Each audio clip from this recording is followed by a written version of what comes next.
पैसा गिनत है, कल यहाँ 2 रुपया मंगली देबन कैले, आज बड़ा पैसा गिनत है, का बात है? तेरे के आय के मूड खराब कर दे। बैठ बताई। अच्छा, बैठ। बैठी। यहाँ जोड़त का ठताली है ते सारे आय के यहीं भुलवा देले। बताओ हम का करी? यहीं जोड़त गांठ ठताली है। अच्छा बोले न, बतावत है तो के क्यों बताइबे नहीं न?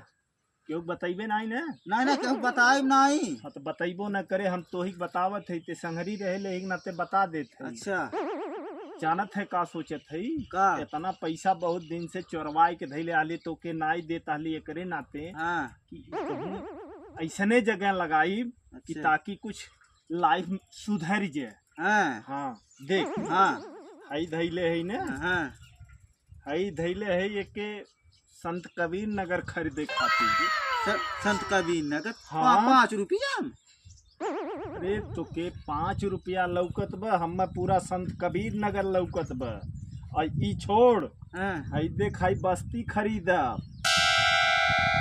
हाँ और सुन, हई देख बम्बई खरीदे खातिर धैले है, लेकिन एक के बगले कह देत है।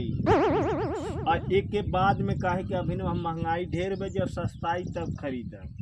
और हई चल देख सिद्धार्थ नगर खरीदब, संगरी राबे न। अरे संगरित रहा। हाँ। हम और यो जान ले, हई दिल्लियों में बहुत महंगाई चलत बा, इहो धै देत है। हाँ, और हई धै देत है अरते बिरते मरले जिले और कैले पर के ई परल रही बीचों बीच। हाँ, हई चल पहले संत कबीर नगर खरीदी, बस्ती खरीदी, हाँ, हमहू चलब। तब सिद्धार्थ नगर खरीदी, तब ओकरे बाद में बम्बई धावा मारल जाए, हाँ, तब दिल्ली, तब कंट्रोलिंग है बीचे से। हाँ क्यों बताए न, आजकल ड्रोन वाले चलल हैं, लूट लेत हैं।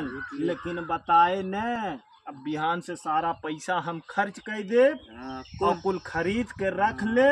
चोरी ओरी हुई, ड्रोन वाले साले पता नहीं का करी हैं।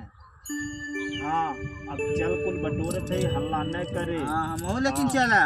हाँ ठीक बा, चले संगरी। हाँ, हाँ ते हमार बॉडी गार्ड रहबे। अच्छा। हाँ पीछे पीछे रहे। हाँ, सोटा ले ली है। हाँ, सोटा लाई ली। हाँ लेकिन सारे हम ही न मार दिए रे। नहीं ओके मारब ना। हाँ ठीक बा, त चली। हाँ चला। चल सो चल खरीदल जा।